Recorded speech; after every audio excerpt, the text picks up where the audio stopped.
Hello viewers, I'm SB, and this is the XCOM 2 Tactical Legacy Pack. This is a free update that Firaxis released about 2 weeks ago to celebrate the 6th anniversary of the new XCOM series.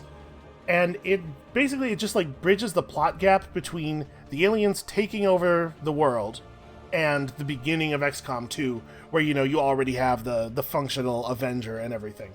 I have intentionally avoided learning too much about this. What I know about it is that it's 4 mini campaigns. You can see each of them are 7 missions long. And basically I just really like XCOM 2. I'm glad there's more XCOM 2 to play. So let's just get right in here. We can play it on Story difficulty or Nightmare difficulty. Apparently Rookie and Legend are not available. Well, okay. I'm experienced at XCOM 2. I played XCOM 2 once. Alright people, story time. This was almost 20 years ago, so my memory might be a little hazy. With XCOM gone and no sign of any survivors from HQ, I had somehow fallen in with a couple of other misfits the aliens hadn't managed to kill yet. We mostly kept our heads down and scavenged what we could. Until one day we found a map. A map claiming to point towards a human sanctuary. A gathering place for those of us still out there. We were suspicious, of course, but we didn't really have much else to lose. 5 minutes in either direction and we would have never met. But for whatever reason, my little group seemed to get along pretty well.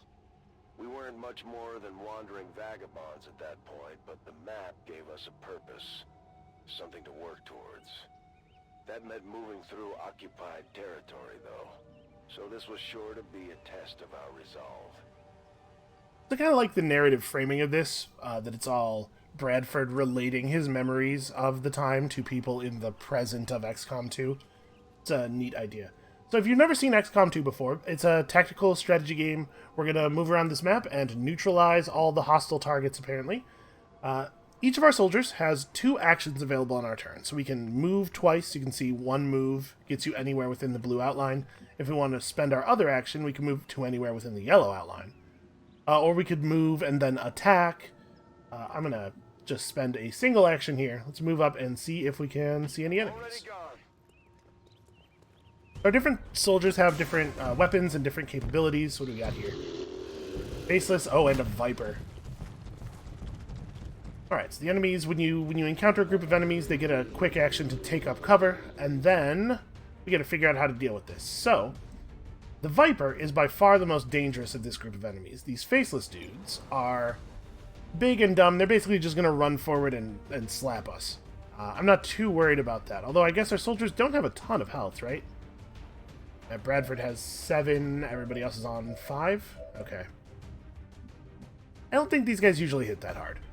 The Viper I'm very concerned about, though, and anybody who's played XCOM 2 will know why. So let's make dealing with this Viper our first priority. Why don't we should try to destroy that tree that it's hiding behind. So you can see the Viper has cover from me. Just do a little bit of mechanics talk for people who are not familiar with XCOM 2. The Viper has cover for me because he's hiding behind that tree, which means that we have a terrible chance to hit him. There's a couple of ways we could deal with that. We could destroy his cover with explosives, and we do have explosives, right? Take our grenade unit up and just drop a great big explosion right on top of him and destroy pretty much all of the stuff that is glowing red here. Sometimes trees don't go all the way down, but I believe the grenade launcher grenades are a little bit better than hand grenades, and they destroy things that hand grenades have trouble with sometimes. Or we could just move around and shoot the guy from a side that the tree's not giving him cover on. So like if I move to here, you can see in the target preview at the bottom of the window there, one of the targets is yellow. That means that guy is flanked. So we could just move up and shoot him from an angle he's not watching. Why don't we start with that? There's a drain pipe here we can climb up. I'm not sure that it's super valuable to do that. So we could take cover here. You can see that there's half cover and then there's full cover. We would have cover from enemies that are on this side of us if we were here. But my concern with running up to this covered position is that the Viper is the only unit we can actually get cover from, and we're planning to kill him this turn. If I move this close to that faceless, he's definitely going to be able to run over and attack me, and I don't think I want to take that much damage. So I'm going to start by attempting a flank shot on the Viper. We're just moving to a position here where we have a nice clean shot on him. 79%. A big crit chance increase from the fact that we're flanking. And let's see if we can get lucky. Oh. Well, the thing about 79% is that it is not 100%. I have a lot of training in mathematics. Heading to that location. Alright, let's try the other thing. Are we going to be able to... Are we going to be able to frag grenade this guy? Oh, they're standing just far enough apart that we can't quite get both of them. That's a shame. Well, it's definitely more important to make sure we destroy the tree. And, I guess, a bunch of this wall. I don't know if that really helps us, but... Let's try this.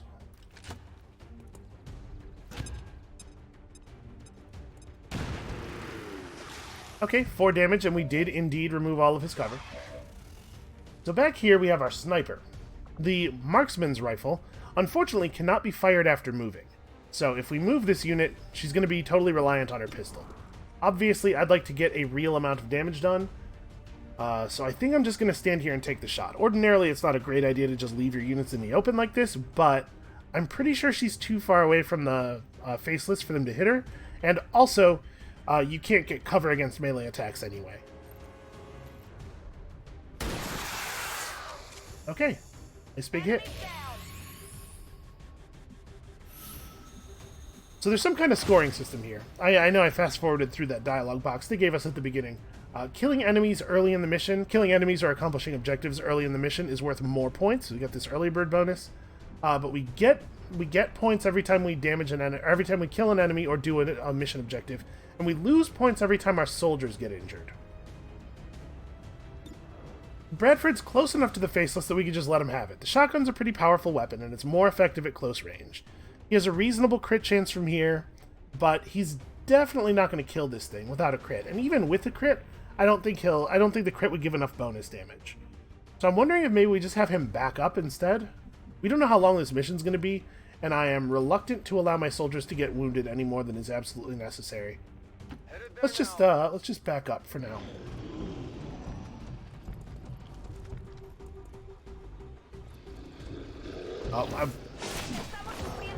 Oh, wow, Jesus. Okay. Well, we weren't far enough back.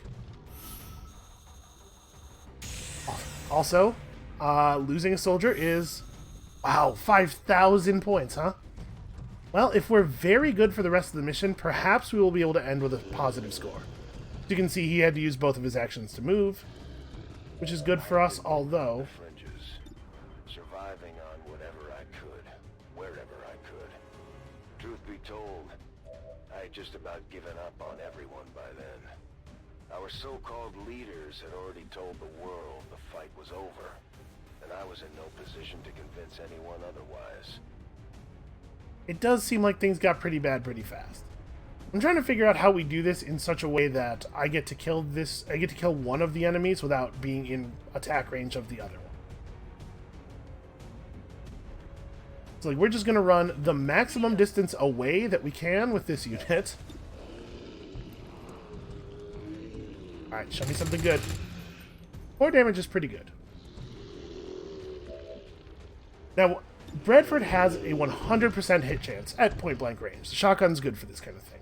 But we have to be sure that this unit won't just be able to kill me right afterwards, so I think we have to back off, unfortunately. We probably don't have to back off too much, and the further away we get, the worse it's going to be in terms of chance to kill the faceless here, because shotgun.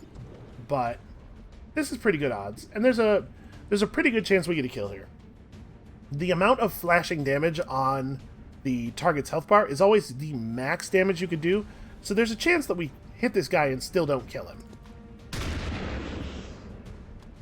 Okay, that's fine. We've left him at 1, which means that the sniper can move full distance away and then just use her pistol and probably still finish him off. 87% chance of still finishing him off. Alright. We're going to try really hard not to lose any more soldiers here. I like XCOM a lot, but I haven't played it in a while, and I'm chalking this up to me being rusty. Oh wow, we did not get far enough away.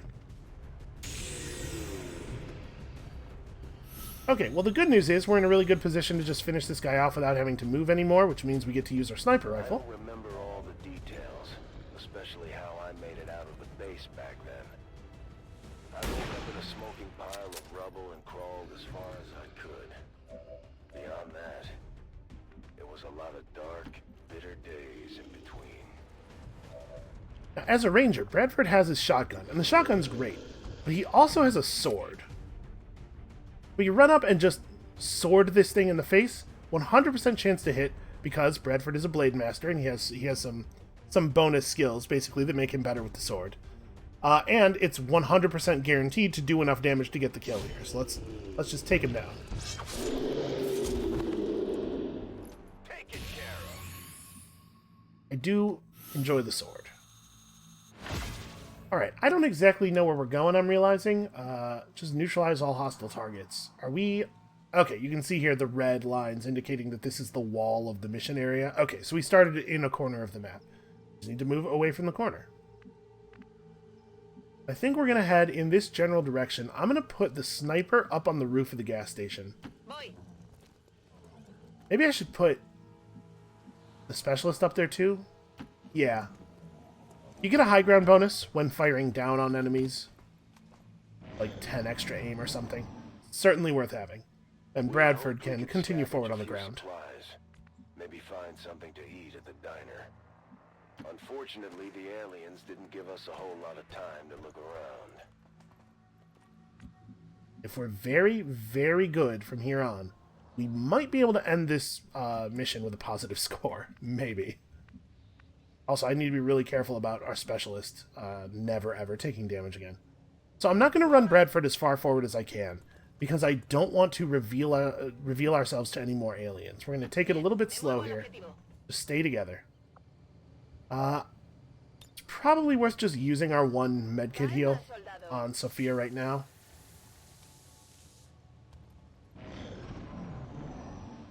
It is unlikely that we're ever going to have a situation where somebody needs healing more than that. Before Advent became the front. There were plenty of aliens, but a lot less barking. Stranger still is how quickly people forgot what the real faces of the war looked like. You wouldn't think the novelty of alien invaders would ever wear off. That's a hopeful expression from the dev team there. Everybody's going to be into this forever, right? Rock and roll. Take a moment to reload here. I think we're going to do that with everybody. We'll just take a moment off here, reload all the guns. Your units all have infinite ammunition, but the weapons can only hold so much ammunition at a time. I'm going to intentionally not reveal any new tiles this turn. Reload, everybody.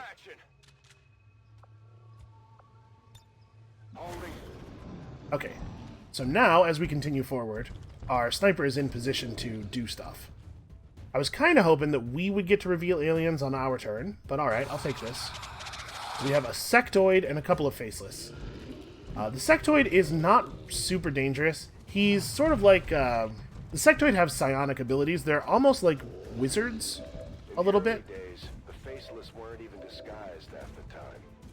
And there were all kinds of silly-ass rumors about shape-shifting animals, vehicles, all kinds of things. That made trust even harder to come by among strangers. I'm gonna be honest with you, I really like how far away from the enemies we are right now. Thinking about not moving at all. The sniper certainly isn't gonna move, so let's go ahead and take this shot. We know for a fact that that Bao Zhang is not going anywhere. Oh, that sucks. I'll get him next time. You know, I think we're gonna just take our kind of crummy chance to hit here. We could move closer and probably get a little bit better chance to hit, but I don't want to move into a position where they're going to be able to hit me back. We could attack the sectoid, but I'm not too worried about what the sectoid's going to do this turn. Sectoids have access to some very annoying abilities, but a lot of the things that make sectoids dangerous take a turn to spin up, so to speak. So I think if we can kill a faceless right now, we should. I want to kill this thing without getting into range for a counterattack from the other one.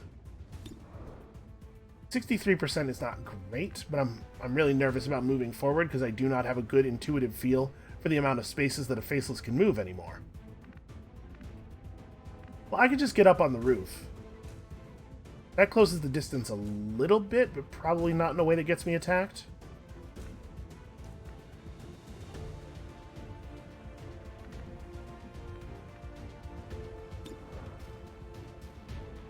I'm just going to take it from right here. 63% is still pretty good. Okay. We got him. That wasn't necessarily going to be a kill because we could have done 4 damage, but I also really, really don't want to move forward. I don't know if that has been clear. Okay, here it comes. Get me out of here! Alright, so he panicked Bradford. We're not going to have access to Bradford on our next turn. He's freaking out. It's a little bit of a shame, but I'm not too concerned. Ooh, we lost sight of the faceless. That's not great. Never mind. Everything's fine. Boy, he can really move, huh? We had to make do with whatever weapons we Okay. could scrounge up. This is not ideal. We didn't know a whole lot about the alien tech back then. I figured if we actually found anything XCOM built, at least I could count on it being pointed at the aliens first. I have a plan, though. So the Faceless obviously just loves to run toward people. That's basically his whole strategy. And it's not a bad strategy here, but we're going to be able to use his aggressiveness against him, I think. Let's take a quick look. Think this is going to work? I sure hope this is going to work. Moving. Alright. We're going to move over to here, get myself in a position where I have a better shot against the sectoid, and then we're going to try a grenade. So here's the thing. The pistol is guaranteed not to do enough damage to get a kill. I have a 0% crit chance. I can only get 3 damage. The grenade also is not going to get enough damage to get a kill. However, grenades can destroy structural elements, and sometimes you can knock the floor out from underneath an enemy in a way that's extremely useful. Bombs away. Also, there's a car right underneath him, and if that explodes, that would be cool. Yep. Okay, the explosion of the car did the work that we needed.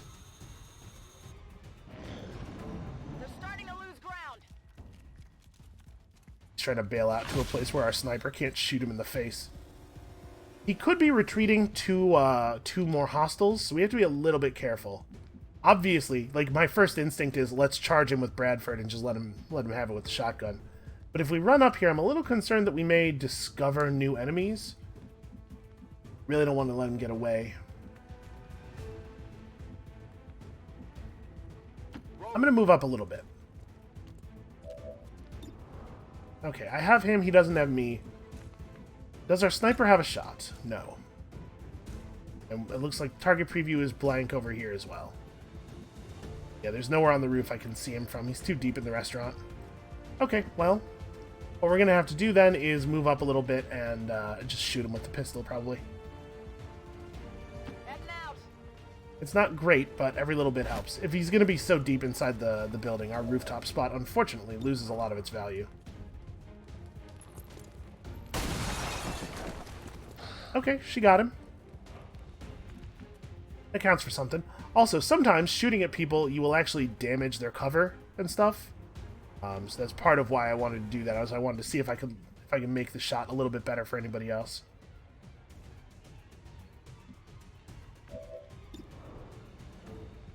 You know, you usually won't destroy like a wall or something, especially not with conventional weaponry, but a table. I could see a table getting destroyed. So, we're not in range to run over and slash him. We could just take this shot, coin flip of, like, probably killing him. It's actually pretty below 50%, right? Because we only have a 50% chance to hit, and then 1/3 of the damage values are non-lethal from there. But I also don't really think I have a better play. Yeah, let's just go. It's worth a shot. Alright, I do not believe that there is any place within Sparrow's vision range where she can hit him. You can see the target preview area here. Tells us what we will be able to see from our new position. And yeah, there's just nowhere where we can see him. So, we're going to have Sparrow move up. She's going to stay in full cover. If we move to here, she's in full cover against him and she can see him. That's a problem because he can also see us to shoot at us. If I stand right here, he just doesn't have any shot at all. The full cover obviously would make his shot pretty bad, but you know, you can still hit a 10% shot. It happens like 1 in 10 times even. We're going to move up to a position where he has absolutely no shot on us. And then we have a couple of options. No, never mind. I double moved. We have no options. I used all of our options. Well, the earlier we kill this guy, the more points we're going to get for it. Do I care about that? Do I care about points? I sort of care about points. Let's see if we can catch up with him. Well, I did reveal more enemies. I did do that thing I was concerned that I might do. The good news is we're ready to make something happen here. This guy's got some cover, but it's not great cover. Can I get a grenade in that far? I totally can. Okay, hold on. Rotate the camera a little bit. Get a grenade in here. I can destroy his cover. I can harm him. I'm trying to see if there's a version of this where I can maybe destroy the wall, too. A little fiddly. Okay, so I could destroy... If I did this, it looks to me like that blows out that wall, but it doesn't hit the Viper. Okay, here I think we get everything. But... Does Sparrow have her grenade? She does not have a grenade. Oh, she has a med kit in the grenade slot. Okay. Never mind. I think this is right.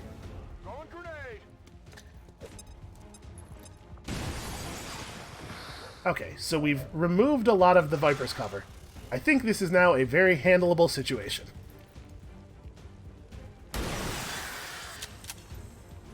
Okay, what we've learned about Zhang is that she gets it done. This is a valuable trait. And then I'm going to move up to a position where I have a shot on this guy, because we could finish him off. Afirmativo.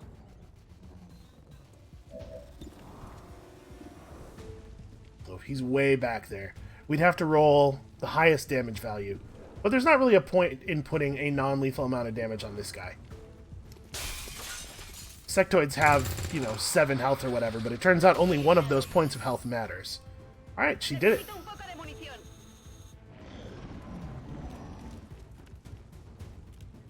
You can try some mind control shenanigans.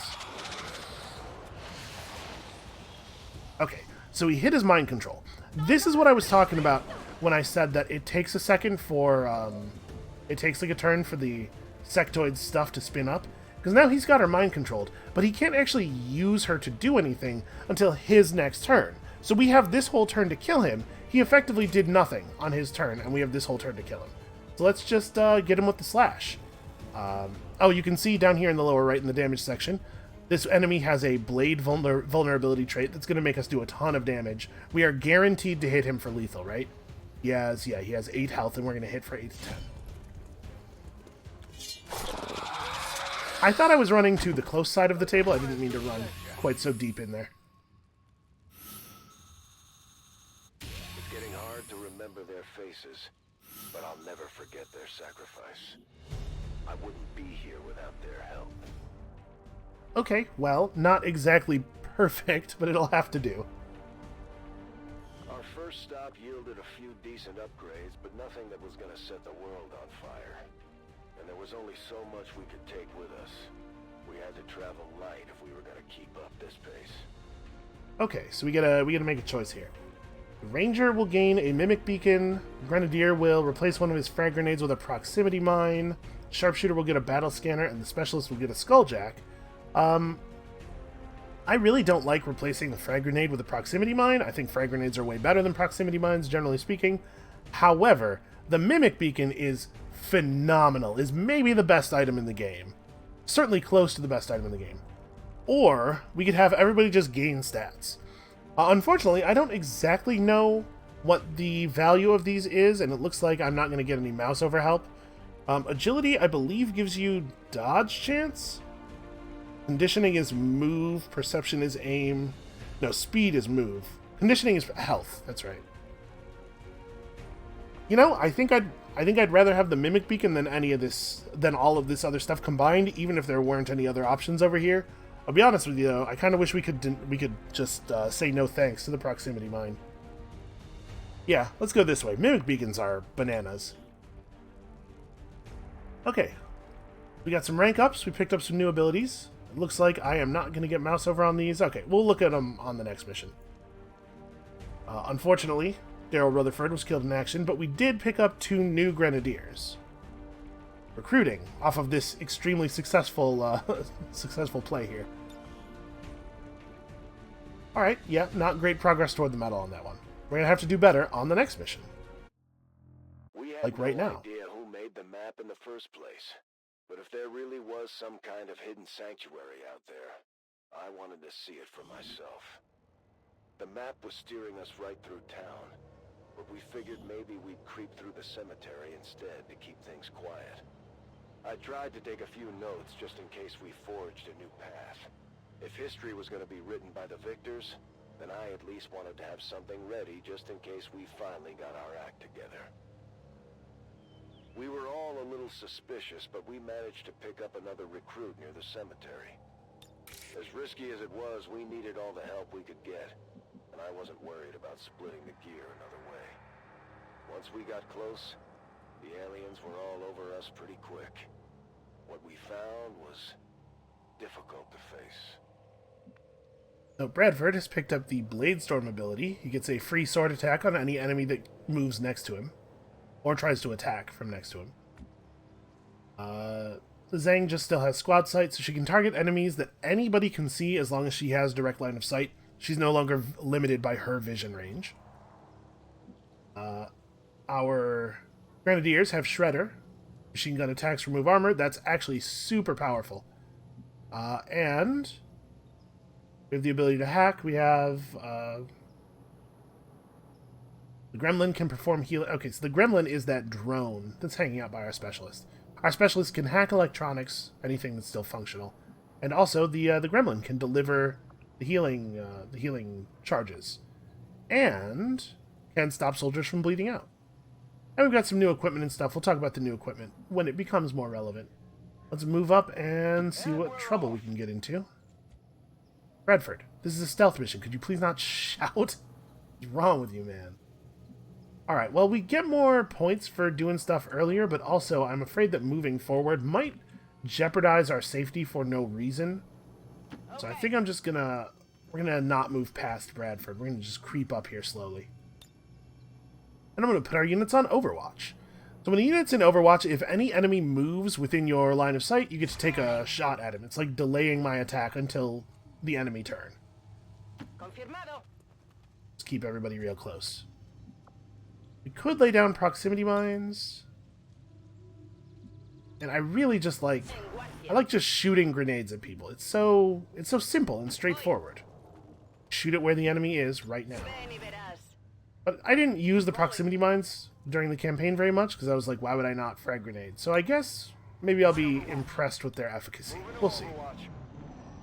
We're going to take it really easy here. Mostly what this was about was getting the sniper into a position where she could shoot people. I hadn't heard so much as a peep about XCOM, much less run into any familiar faces. Most people never knew we existed in the first place, so there wasn't a whole lot of point in asking around. Oh good, zombies. I mean, boy, those just say zombie on them, huh? Those aren't even the Lost. Okay, well, I assume we don't want to get meleeed by a zombie. Right, I'm not exactly a rocket scientist, but this seems straightforward. We'll want to deal with that sectoid eventually, but like I said before, sectoids I don't really think are a super high priority target. Yeah, alright, you just pop us a zombie, would you? Kill confirmed.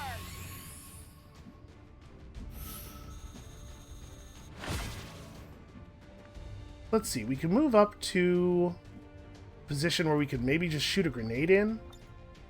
These grenades do 3 to 4 damage, so it's possible we'll kill a zombie and we could remove the sectoid's cover. Voy hacia allá.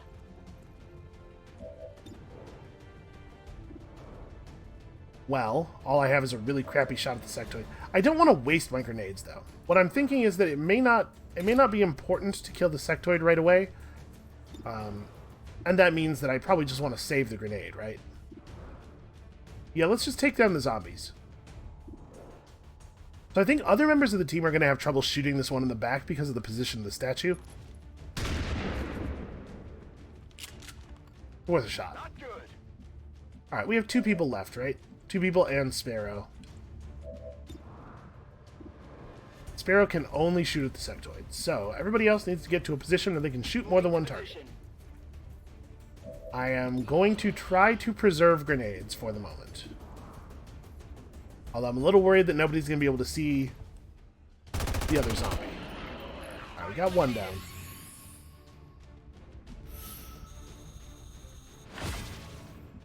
I don't want to stand in the open, because if I stand in the open, then it actually is the case that the sectoid may just shoot us. And if we're in the open, he's probably going to do a pretty good job of that.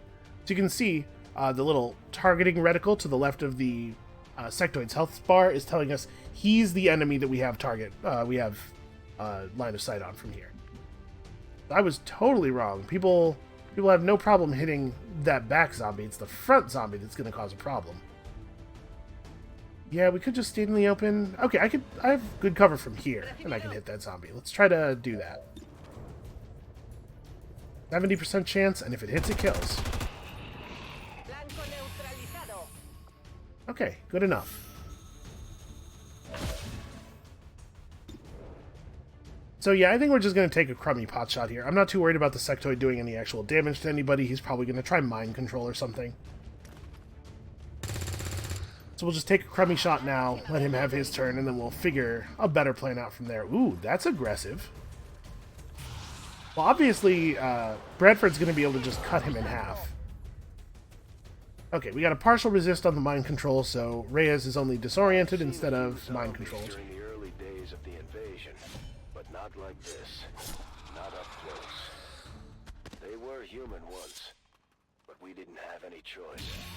The last place you want to run into a bunch of psychic aliens is a cemetery full of fresh graves. Yeah, so the reason there are zombies is probably sectoid mind control. They can reanimate corpses with it, which is pretty screwed up. Let's move up a little bit. Where's the sniper? I'm gonna have her move up to full cover here, where she has a little bit more clean of a sightline into the area we're going to be progressing into in the future. And we're going to just take it real slow here. We're not going to move into new territory. Yeah, sure, this is fine.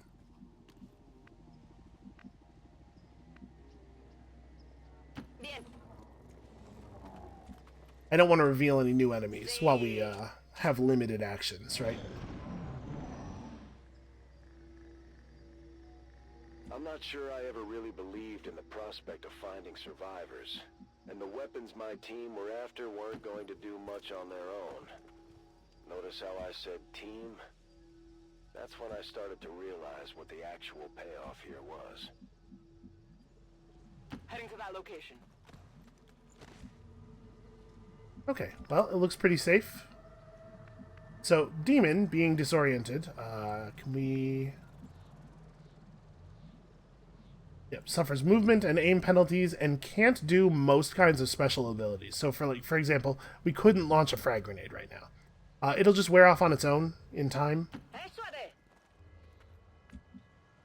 Gotta give her a moment to get herself back together. Sparrow can move up with us here.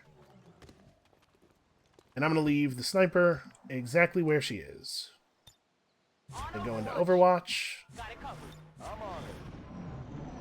And hopefully we'll get lucky and some aliens will wander into us while we're crouching alertly here. Nope.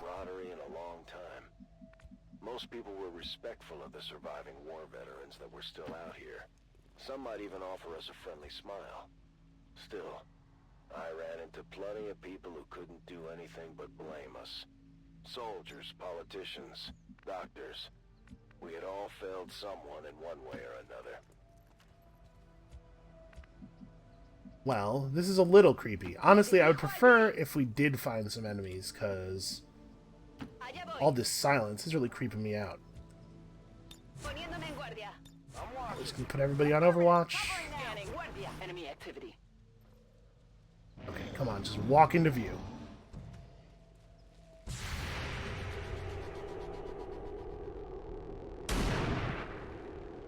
Ah, well, it was a good attempt. Okay, we got one of them. Whatever it was, it looks like we killed it, maybe? It might have been a zombie. Well, they certainly know we're here now. Two faceless, and I'm assuming what used to be two zombies. still have a couple of people with Overwatch left over. Although, obviously, this is not ideal range for that shotgun. Even close.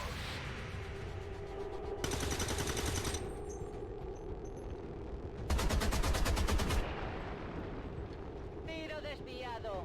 Oh, hey, she has a stock. Okay, so there are upgrades that can be made to weapons. It looks like one of our Spent a fair amount of grenadiers has time a stock on together, their gun. But my new friends didn't know much about my background. To them, I was just an ex-military survivor. Another broken-down veteran. As time went on, I think they started to piece it together on their own. And I didn't mind keeping them guessing. Okay, so both the grenadiers have stocks, and everybody else just has some minor improvements. Well, let's start with the sniper this turn. Alright, she has one target, and it's a pretty reasonable chance of a kill here. Let's just go for it.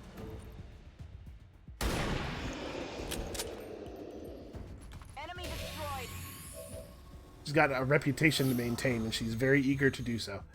There's a pretty good chance we could take this guy out. Do we have...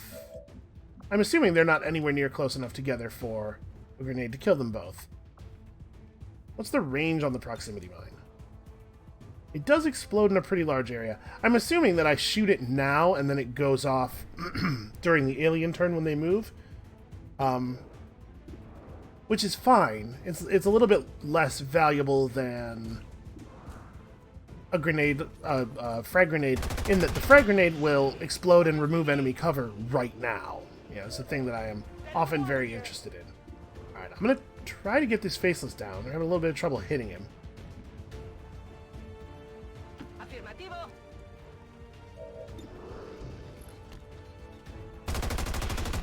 Okay, there we go. That's what I needed. So faceless heal every turn at the beginning of their turn. If you damage a faceless and then don't finish him off, it can actually be pretty annoying. So I'm hoping... There we go. Hoping that we can put him away before the end of the turn. And then Sparrow gets to take one shot at this guy with a pretty reasonable chance of getting a kill. Me muevo al objetivo.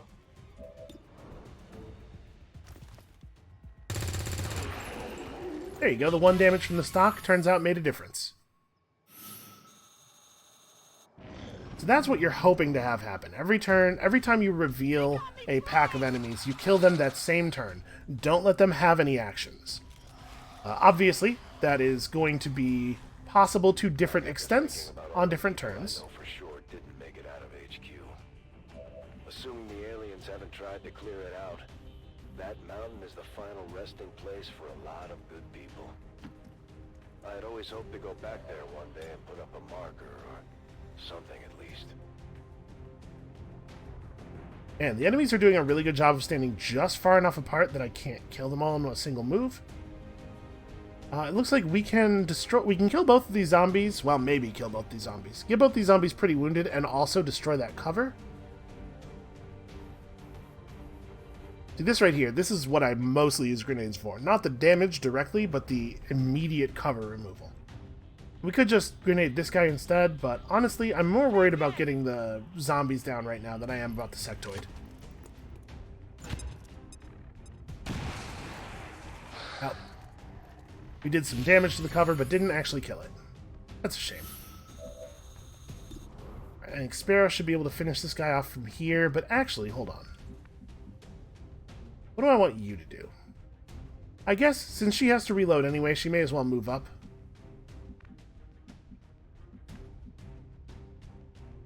Move into designated coordinates. Oh yeah. Just very excited to reload. Adelante. Yeah, I've heard that some people find it enjoyable. So I think we're going to spend a couple of people's movements just reloading here, which is not ideal. Try to take this guy down. I want to make sure that we get him. Enemigo destruido. And now we can use Bradford to try to threaten the sectoids a little bit. I can't quite get a flank. This guy's just a little bit too far back. But I could just run over there and chop him and still maintain a cover position from that sectoid. Right here, I think the sectoid would be able to run around to a position where he flanks me and take a shot. But my experience has generally been that sectoids prefer to try to use their psionic powers, and also if he does that, he's moving far enough forward that we can probably counterflank him on our turn. So I'm going to go for this.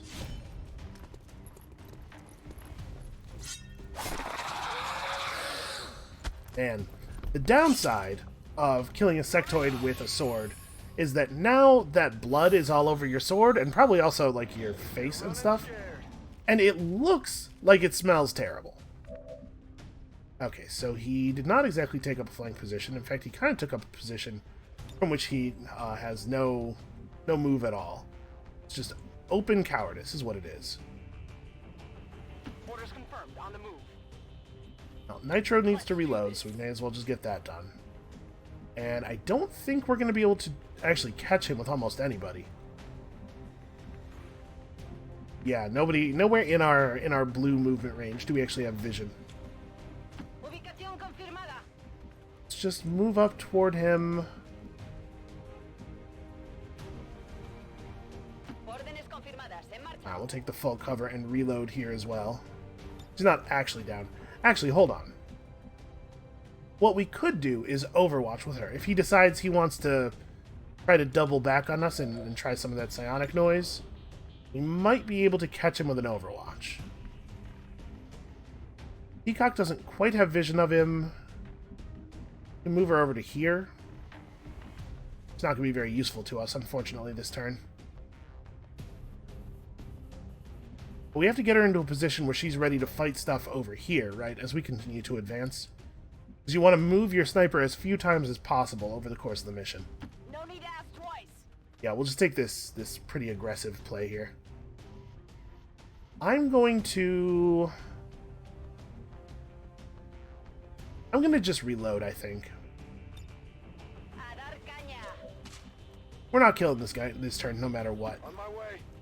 Bradford can move up a little bit, get a nice full cover position. And then, you know, honestly, with him only having a 32% chance to hit, maybe this is a good time to reload him as well. Just so that we don't have to worry about it in a future, potentially heavier combat situation. It's possible this thing just runs forward and fights us, but it's also possible that it backs off into another crowd of enemies, or and that more enemies could have patrolled into us during our turn. I wanted to make sure that we're ready. I'm not going to move him forward a huge amount. Move up a little bit. Give other people time to catch up. Good copy. Moving on target. Queda claro. Where do I want you to go? Oh, we could get on the roof. I'm a little worried about getting on the roof right now when we've just spent a bunch of actions. Like, a lot of people wouldn't be able to respond to any new enemies we saw from up there. Afirmativo. Todo cubierto. Why don't we take it slow here? Moving to Overwatch. Affirmative. Covering now. I do want to get somebody up on that roof, though.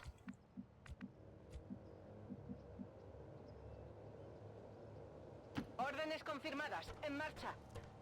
Alright, let's see if this gives us... Well, there's that same sectoid. We are in a position... He's flanking us now. That's what this yellow... the fact that this is yellow means. We might be able to just kill him. We'll have a shot, but not a great shot here. He has partial cover. I'm going. Okay. I wanted to move forward first so that we could see if this position was going to trigger any additional enemies before choosing to fire grenades, which we are now going to do a little bit of. It's definitely grenade time. So once again, it looks like they're standing just far enough apart. Oh no, they are not. Looks like we can clear all their cover out and damage both of them with this grenade. Reyes is in a flankable position. She's definitely in danger, but she's in a lot less danger if we kill some people this turn. Also, I'm very worried about that the big enemy down there in that path. This guy, the Muton, is a real danger. I still think the Viper is a higher priority, but I definitely have Muton concerns. In fact, you know what? I have such Muton concerns that this might be the Mimic Beacon turn. Let me run a couple other people's actions out. Alright, she can only see the sectoid, which is a shame, but like getting rid of that sectoid would be cool. just lowering the number of enemies we have to deal with would be really nice. Alright, Nitro can get... We really just need a shot on the Viper. That's the only thing that really matters here. Confirmed. 70% chance with a 40% chance to crit. We could just launch the proximity mine. Not quite in a position where it would be able to kill everybody. Alright, we have a lot of options with a lot of people, but I want somebody to just take a shot at the Viper. This position is flankable by that Viper and that sectoid, but I think the Viper is the only one who's actually in danger. Alright, 81%. Unfortunately, not super likely to kill, even if it does hit, but we could get lucky. We could roll the 5, or we could just crit. The Viper dodged. Viper's dodge. Okay. Well, I think we definitely want to throw the Mimic Beacon now. I wanted to play the turnout a little bit and get an idea of what was going on. I'm going to toss this Mimic Beacon right here. It generates a holographic decoy that enemies just absolutely hate. Look how aggressive this soldier's being. You guys better punish him for it. And the question is... Proximity mine versus... Yeah, let's just do the proximity mine thing. I gotta learn how to use these, right? So it'll go off as soon as any enemy moves within its radius, is my assumption? Within the destructive area. So this guy is gonna run into it. It already showed us the damage. It's, and it's tallying up the kills. Okay, so he moved in. That exploded. It's not actually showing us the explosion for some reason. So it killed both of the other enemies, and it removed all of his armor. I was hoping we would actually see that happen, so that I could explain it as it occurred. But he used to have 2 little yellow pips next to his health bar. That was 2 points of armor that would reduce the damage of any attack by 2 against him. But explosives shred armor, and also our Grenadier's guns shred armor. So I was figuring we would get a Grenadier thing going on him, and that would solve it, but apparently he just felt like running into the mine. I will say, those mines are pretty good if the enemies are, like, totally unaware of them. And this is probably also going to be pretty good.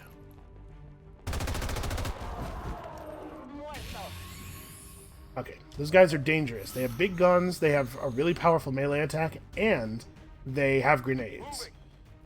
But they're really stupid, and they hate holograms. Something... I don't know what it is, but aliens just hate holograms. Okay, nice big crit with the shotgun. And it looks like that's the end of the mission, since a lot of our UI is gone. The cemetery was rough, but my new recruits pulled together pretty well. Alright, I think I've shaken the rust off a little bit. That was considerably more successful. We had gotten used to salvaging gear by that point. We'd picked through just about everything left on the alien bodies. Okay, well, I'm noticing that this option replaces our Mimic Beacon, so this is unlikely to occur. But we would replace our battle scanner with armor-piercing rounds on the sniper. It completely ignores armor. The Grenadier would gain tracer rounds, which I believe just increases your aim. The Specialist would replace their Skulljack, which we did not use on that mission, and it honestly is not a very good item for this mode, with blue screen rounds, which could be really useful. But I really, really don't want to replace the Mimic Beacon. So let's look at this. Ranger replaces their frag with the flashbang. Grenadiers replace that proximity mine with an incendiary grenade, and the Specialist will gain an EMP grenade. You know, I think I do like this. We're taking it because there's no way I'm getting rid of the Mimic Beacon, but also I think this is pretty good. Flashbangs are actually really powerful. We'll lose the ability for Bradford to destroy cover, but flashbangs can do a lot of useful stuff. And incendiary grenades are also quite good. Okay, so we've moved up to a new class of weaponry. So, like, our gear and skills and stuff are just going to continue to increase over the 7 missions. We're going to continue to get powerful. I think this is a really cool idea. We've gotten access to some revival protocols, Shadow Strike, Deadeye, and we'll get to see what all this stuff is during the next mission.